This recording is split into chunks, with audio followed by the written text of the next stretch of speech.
We're gonna talk about the latest released movie called Oppenheimer। एक ऐसे scientist की कहानी जिसने इस धरती पर एटॉमिक एनर्जी के साथ रिकॉर्ड्स पर रिकॉर्ड्स कायम करे और बन गया the father of atom bomb. Christopher Nolan की डायरेक्शन में बनी क्लीन मर्फी के through acting by this movie Oppenheimer एक ऐसी कहानी है जहां पर इंसान के जुड़े उन पहलुओं को दर्शाया गया है कि आखिर क्यों उसने अपने आप को महाकाल मृत्यु का देवता बना दिया, जिसमें उसकी इंस्पिरेशन थी खुद हमारे भारत की भगवत गीता, जिसमें कृष्ण जी के थ्रू साफ साफ लिखा था कि मैं ही मृत्यु हूँ और मैं ही संसार का विनाशक हूँ। और अब जब इतनी तारीफ हो चुकी है, so now without wasting any time चलिए आते हैं इस कहानी की मेन स्टोरी लाइन की तरफ, जिसकी शुरुआत में ही हमें इस कहानी के लीड कैरेक्टर किलियन मर्फी यानी कि ओपनहाइमर दिखाए जाते हैं। इस वक्त उनके ऊपर एक केस चल रहा था और ये कहानी प्रेजेंट टाइम में चल रही थी, जिसके बाद यहाँ से कहानी फ्लैशबैक में जाती है और हम एसीसी की हेड लेविस स्ट्रॉस को देख पाते हैं, जिन्हें की प्ले किया है खुद रॉबर्ट डाउनी जूनियर ने। इस कहानी में कैरेक्टर्स को चुन चुन कर लिया गया है और जिन भी कैरेक्टर्स ने एक्टिंग करी है, अगर आप एक्टिंग के फैन है तो इस मूवी को दिल से अपना बना लेंगे। मगर अगर आपको ज्यादा एक्शन ड्रामा और थ्रिल पसंद है तो आई थिंक ये मूवी आपके ऊपर से जाने वाली है। यहाँ सीन शिफ्ट होता है एक छोटी सी कोर्ट में, जहाँ पर ना ही कोई पब्लिशर्स होते हैं, ना ही प्रेस काउंसलिंग होती है और ना ही कोई आम पब्लिक बैठी होती है। और इस मीटिंग का मेन मुद्दा था कि क्या ओपनहाइमर को सिक्योरिटी क्लियरेंस मिलना भी चाहिए या फिर नहीं, क्योंकि 6 अगस्त 1945 को हिरोशिमा नागासाकी पर हुए बड़े धमाके के अंदर इन्हीं का ही नाम आगे आ रहा था। और फिर उनसे पूछा जाता है कि क्या आप बचपन से ही ऐसे तबाही दिमाग वाले थे, जहाँ से कहानी उनके कॉलेज टाइम में शिफ्ट होती है। और यहाँ हम देख पाते हैं कि अपनी केमिस्ट्री क्लास में जब टीचर उन्हें पढ़ा रहे थे तब उनका ध्यान कुछ ज्यादा फोकस्ड नहीं था, क्योंकि उनके दिमाग में तो एटॉमिक एनर्जी घूम रही थी कि कैसे क्वांटम फिजिक्स काम करती है। कुछ छोटे छोटे मॉलिक्यूल्स जो कि दिखने में इतने छोटे होते हैं कि हर चीज ठोस नजर आती है। देखा जाए तो एक इंसान भी इंसान के आर पार जा सकता है और इसका बेहतरीन एग्जाम्पल हमने द फ्लैश मूवी में भी देखा था। इस बीच काम करते करते उनसे एक बोतल टूट जाती है, तभी उनके टीचर उन पर गुस्सा जाते हैं और कहते हैं कि अब तुम्हें यहीं पर क्लास में रहकर इन सभी बोतल्स को अपनी जगह पर जमाना होगा। जिस पर ओपनहाइमर का कहना था कि आज नील्स बोर का बड़ा लेक्चर है और मुझे वहाँ पर जाना है। नील्स बोर उस टाइम के जाने माने फिजिसिस्ट थे और इस वक्त उनका लेक्चर सुनने के लिए हर कोई उतारू हो चुका था। वहाँ से उनकी टीचर और पूरी क्लास तो चली जाती है, मगर ओपनहाइमर से कहा जाता है कि तुम्हें इसी क्लास में बैठकर यहाँ की सारी केमिकल बोतल्स को जमाना होगा। गुस्से में आया ओपनहाइमर अपने टीचर के ही सेब में पॉइजन इंजेक्ट कर देता है और भीगते हुए बरसात में पहुंच जाता है उसी लेक्चर को अटेंड करने के लिए। अब यहाँ पर जब नील्स बोर अपना लेक्चर खत्म कर चुके थे तो उनका क्वेश्चन था बाकी पब्लिक से कि क्या आप मुझसे कुछ पूछना चाहते हैं एटॉमिक एनर्जी के बारे में। तो वहाँ पर ओपनहाइमर का उनसे क्वेश्चन था, मगर ये क्वेश्चन दूसरी बार रिपीटेड था, क्योंकि सेम क्वेश्चन उन्होंने उनसे लंदन में भी पूछा था। अब खैर ये उनकी सबसे बड़ी गलती कहा जाए या फिर उनकी किस्मत, क्योंकि अगले दिन उसी क्लास में उनकी टीचर के सामने नील्स बोर भी खड़े थे और वहाँ ओपनहाइमर को अकेले बुलाया जाता है। मगर दिक्कत की बात ये थी कि जो सेब के अंदर ओपनहाइमर ने पॉइजन मिलाया हुआ था वो उस वक्त नील्स बोर के हाथ में था। नील्स को ओपन से कहना था कि देखो तुम्हारा दिमाग काफी तेज है, क्वांटम फिजिक्स में बहुत ज्यादा आगे है, मगर तुम्हारी थ्योरीज में थोड़ी कमी है, इसलिए मैं चाहता हूँ कि तुम अपनी थ्योरीज को और मजबूत करो, इस शहर से कहीं दूर जाओ, एक कॉलेज का नाम तुम्हें बताता हूँ, वहाँ बैठकर लॉरेंस से मिलो, वो तुम्हारी एटॉमिक एनर्जी में कैसे और आगे बढ़ा जाए और थ्योरीज को कैसे स्ट्रॉन्ग किया जाए उसमें हेल्प करेगा। उस वक्त न्यू मैक्सिको में फिजिक्स का आना एक बड़ी बात थी, क्योंकि American atomic energy, atom bombs और इसी के साथ फिजिक्स में इतने ज्यादा इंटरेस्टेड नहीं थे। मगर ओपनहाइमर एक रशियन होने के बावजूद भी अमेरिका को अपनी पूरी शिद्दत से अपना चुका था और अमेरिका के लिए एटॉमिक एनर्जी पर कुछ एक नई खोज करके कुछ नया सामने लाना चाहता था। अब यहाँ से कहानी काफी बार पैरेलल चलती जाती है, कभी कोर्ट रूम में आती है तो कभी प्रेजेंट में तो कभी पास्ट में और कभी कभी उस वक्त की झलकियां जब धमाका हो चुका था। तो यहाँ से कहानी को सिंप्लीफाइड करते करते मेन पॉइंट्स पर बात करता हूँ। अमेरिकन और रशियन के बीच में कभी भी बना नहीं करती थी और इनके बीच की जो मेन कड़ी थी वो थे कम्युनिस्ट, जो कि इन दोनों ही देशों के बीच में झगड़े को भड़काने का काम किया करते थे। एक दिन ऐसी ही एक कम्युनिस्ट की पार्टी में जब ओपनहाइमर पहुंचते हैं तो वहाँ उनकी मुलाकात जीन नाम की एक लड़की से होती है। देखते ही देखते इनके बीच में प्यार हो जाता है और एक सेक्सुअल सीन आता है। और यहाँ अगर मैं आपको बताऊं, ये मूवी अगर इंडिया में रिलीज हुई होती तो कब की बैन हो चुकी होती, क्योंकि गीता की कुछ पंक्तियां यानी कि संस्कृत के श्लोक जो पढ़े गए हैं वो सेक्स टाइम पर करते हुए पढ़े गए हैं। जीन ओपनहाइमर की फिजिक्स पर बहुत ही ज्यादा फिदा थी और वो जानती थी कि अगर फ्यूचर में कुछ बड़ा कारनामा होगा तो वो ओपनहाइमर के हाथों से ही होगा। जहाँ पर जीन उसे वो पंक्तियां पढ़ाती है जिसमें श्री कृष्ण ने लिखा था कि अब मैं मृत्यु बन चुका हूँ,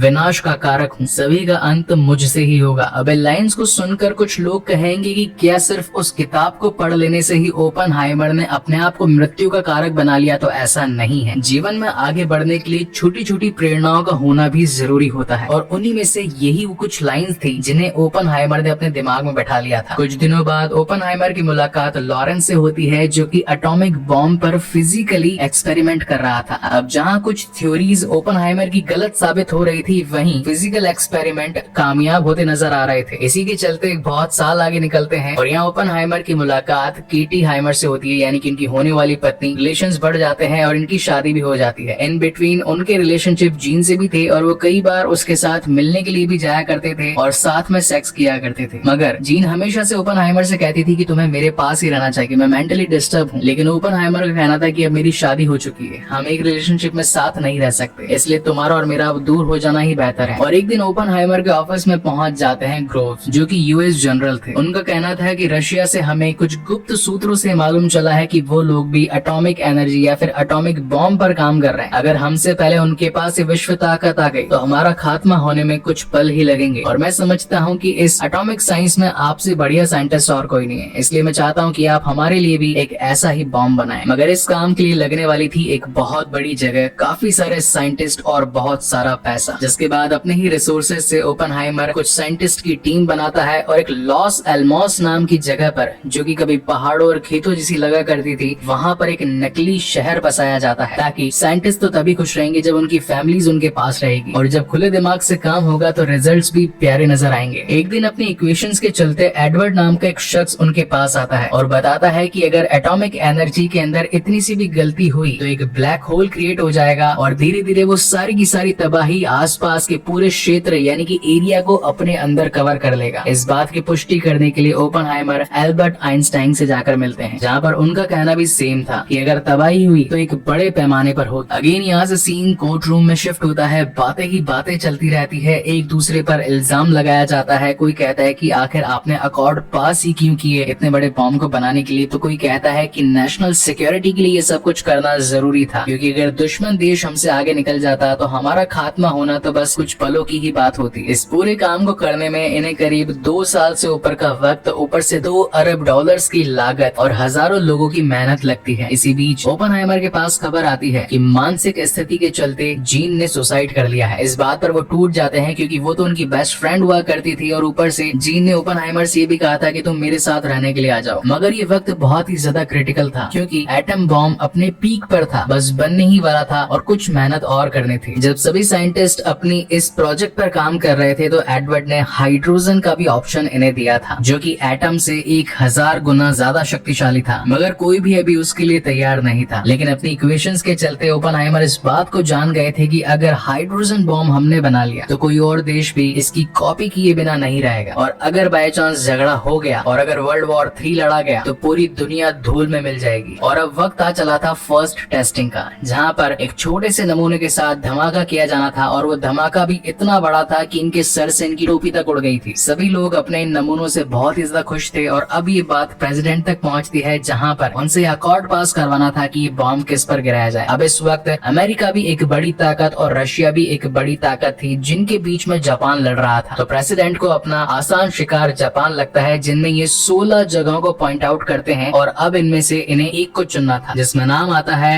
हिरोशिमा नागासाकी। अब यहाँ पर थोड़े से एटम्स के बारे में एक्सप्लेनेशन हो जाए। बेसिकली एटम्स जो होते हैं ये फ्यूजन्स पर काम करते हैं। जब तक एक फ्यूजन रिएक्शन नहीं होगा तब तक एटॉमिक एनर्जी अपने फुल पोटेंशियल पर नहीं आ पाएगी। और इस चेन रिएक्शन में जो सबसे खास केमिकल या फिर सबसे खास चीज जो काम में आती है वो होता है प्लूटोनियम। लेकिन दिक्कत की बात ये थी कि अगर बारिश आ जाए, पानी गिर जाए, तो फिर फ्यूजन रिएक्शन होने में मुसीबतें आ सकती है। और जिस दिन इनकी फाइनल टेस्टिंग थी उस दिन बरसात आ जाती है। मगर अगले ही दिन जनरल ग्रोव्स को न्यूयॉर्क पहुंचकर सारी की सारी इन्फॉर्मेशन देनी थी कि क्या हमने इतने सालों में मेहनत करके जो चीज बनाई है वो सचमुच काम भी करती है या नहीं। और इस आखिरी दिन के कुछ घंटों पर ही इतने सारे लोगों की उम्मीदें टिकी हुई थी। और फिर जाके फाइनली वो मोमेंट आता है जब सुबह के 5:30 बजे बरसात थोड़ी सी थमती है और सभी लोग अपनी सांसें थाम लेते हैं, और शुरुआत होती है एक ऐसे धमाके की जिसने विश्व में अपना नाम रच दिया। देखा जाए तो पूरी कहानी का सिर्फ ये एक ही एटम बॉम्ब का धमाका था, मगर ये धमाका इतना बड़ा था कि मीलों दूर बैठे हुए लोगों के सर से टोपियां उड़ गई। इनफैक्ट धरती तक हिल चुकी थी। अपने इस प्रोजेक्ट मैनहट्टन में कामयाब होने के बाद में यूएस गवर्नमेंट तैयार थी इस बॉम्ब को हिरोशिमा पर गिराने के लिए। अब यहाँ मुझे एक्सपेक्टेशंस थी कि पुरानी फुटेजेस कुछ दिखाई जाएंगी कि जब वो बड़ा बॉम्ब एक एरोप्लेन के थ्रू हिरोशिमा पर गिराया गया था तो उसका विस्फोट कितना बड़ा था, लेकिन यहाँ ऐसा कुछ दिखाया नहीं गया। सिर्फ डायरेक्टली रिजल्ट्स पर बात हुई कि जब हिरोशिमा पर ये बॉम्ब गिरा तो करीब 2,20,000 लोग मारे गए। इस खबर से हालांकि यूएस गवर्नमेंट बड़ी खुश थी, मगर अंदर ही अंदर ओपनहाइमर इस बात से दुखी थे कि उन्होंने कई सारे परिवार उजाड़ दिए, माओ से उनके बच्चे छीन लिए, बच्चों से उनका फ्यूचर छीन लिया। इनफैक्ट वो हादसा कितना ज्यादा दर्दनाक था, उनकी आंखों के सामने बस वही मंजर घूम रहा था। जिसके कुछ दिन बाद ओपनहाइमर को डायरेक्टली प्रेसिडेंट के साथ एक मीटिंग के लिए बुलाया जाता है, जहाँ पर ओपनहाइमर का उनसे कहना था कि देखिए हमने इस टेक्नोलॉजी पर जीत तो हासिल कर ली है, मगर मैं चाहता हूँ कि हम इसका प्रोडक्शन यहीं रोक दें, क्योंकि अगर ऐसे और बने तो दूसरे देश हमारा मुकाबला करने के लिए ऐसे ही और बॉम्ब्स बनाएंगे, और बाय चांस अगर झगड़ा हो गया तो लाखों नहीं बल्कि करोड़ों लोग, इनफैक्ट मासूम लोग मौत के घाट उतर जाएंगे, जिनमें खून के रंगे हाथों का श्रेय जाएगा सिर्फ और सिर्फ ओपनहाइमर को। जिसमें प्रेसिडेंट कहते हैं कि ये बॉम्ब तुमने नहीं बल्कि मैंने गिरवाया है, हाथ तुम्हारे नहीं बल्कि मेरे रंगेंगे, और इस पर फ्यूचर में भी और काम होता रहेगा। अब यहाँ से कहानी कम्प्लीटली कोर्ट रूम पर शिफ्ट हो जाती है, जहाँ पर सभी वकील, सभी पुलिस वाले और इनफैक्ट सारे के सारे साइंटिस्ट इन पर दलीलें देने लगते हैं कि आखिर कौन कौन कैसे जुड़ा हुआ था इस प्रोजेक्ट में, किसका क्या योगदान था। और यहाँ एंड में हमें पता चलता है कि स्ट्राउस यानी कि रॉबर्ट डाउनी जूनियर, जो कि एक एंटी पर्सनालिटी के रूप में काम कर रहे थे इस मूवी में, 2 बार उनकी इंसल्ट हुई थी थ्रू ओपनहाइमर, और यही रीजन था कि वो उनसे बदला लेना चाहते थे, और उन्होंने ये सर्कमस्टेंसेस बनाए ताकि ओपनहाइमर मेंटली प्रेशर डालकर एक ऐसा हथियार बना दे जो दुनिया विनाशक हो। और तब सामने आती है कहानी की वो साइलेंट कैरेक्टर यानी कि केटी हाइमर, जो कि हमेशा से ही नशे में धुत रहा करती थी। बच्चे अगर रोते भी रहते थे तो कभी जवाब नहीं देती थी, मगर जिस वक्त उनके पति यानी कि ओपनहाइमर पर बात आई तो उन्होंने खुलकर बोला कि ये सारी साजिश लेविस स्ट्राउस की है। और एट द एंड कंक्लूजन में ये निकलता है कि उनका सिक्योरिटी क्लियरेंस मिल जाता है और ओपनहाइमर पे लगे हुए सारे इल्जामात भी हट जाते हैं। अब यहाँ कहानी के एंड में एक छोटी सी कॉन्वर्सेशन दिखाई जाती है in between Oppenheimer and Albert Einstein. ये वो वक्त था जब हाइड्रोजन बॉम्बिंग की कुछ इक्वेशंस एल्बर्ट आइंस्टाइन को दिखाई जाती है, जहाँ पर उनका कहना था कि ये तबाही का एक बड़ा रूप ले लेगी, तो कोशिश करना कि ये सारी चीजें रुक जाए। और कहानी का एंड सिर्फ ये दिखाते हुए होता है कि मालूम तो ऑलरेडी ओपनहाइमर को चल चुका था कि अब हाइड्रोजन पावर भी वजूद में आएगी, लेकिन अगर वो वजूद में आई तो दुनिया में हर जगह सिर्फ तबाही ही तबाही होगी। और इसी के साथ ये बेहतरीन मूवी यहीं पर खत्म होती है। अब इस मूवी को लेकर के मेरे कुछ पर्सनल वर्डिक्ट्स हैं जो कि मैं कहना चाहता हूँ। फर्स्ट ऑफ ऑल तो ये मूवी हर किसी के लिए नहीं है, तो अगर बेहतर रहेगा थिएटर्स में न जाकर ओटीटी पर आने का वेट करें, और फिर भी अगर जाना चाहते हैं तो फैमिली के साथ न जाकर के फ्रेंड्स के साथ जाएं, क्योंकि डिस्कशन में उनका ओपिनियन बहुत ज्यादा मायने रखेगा, और सेक्सुअल सीन से माँ बाप के जूते खाने से भी बच जाएंगे आप लोग। लेकिन पॉजिटिव पॉइंट ये है कि फिजिक्स के जितने भी स्टूडेंट्स हैं जिन्हें की atomic, quantum physics, mathematics, fusions, electrons, इनके बारे में नॉलेज है और वो और भी ज्यादा जानना चाहते हैं, और ऊपर से कोर्ट रूम ड्रामा उनके लिए एक मोस्ट सेंसिबल टॉपिक है, तो yes they guys are going to be enjoy that movie. I hope guys की ये वीडियो आप लोगों को पसंद आया हो, और अगर पसंद आया हो तो प्लीज इसे लाइक, कमेंट, शेयर जरूर कीजिएगा। मैं जानता हूँ कि मैंने काफी सारे साइंटिस्ट के नाम नहीं लिए हैं, काफी सारे ईयर्स के नाम नहीं लिए हैं, काफी सारे प्लेसेस का एग्जैक्ट लोकेशन नहीं बताया है, मगर वो सब बोलने में, बताने में इतना ज्यादा कॉम्प्लिकेटेड हो जाता है कि ये स्टोरी एक मूवी ना बनकर एक पूरी हिस्ट्री बुक बन जाती, और 10 मिनटों में एक हिस्ट्री बुक को एक्सप्लेन करना इज नेक्स्ट टू इम्पॉसिबल। तो आई होप गाइस कि आपको ये मेरी मेहनत पसंद आई होगी। इसके बाद में और भी लेटेस्ट मूवी एक्सप्लेनेशन चैनल पर आने ही वाले हैं, सो तब तक के लिए keep watching and stay safe. And again thank you so much guys for watching this complicated movie and explanation. जाते जाते सब्सक्राइब करना मत भूलिएगा। तब तक के लिए मिलते हैं अगले वीडियो में।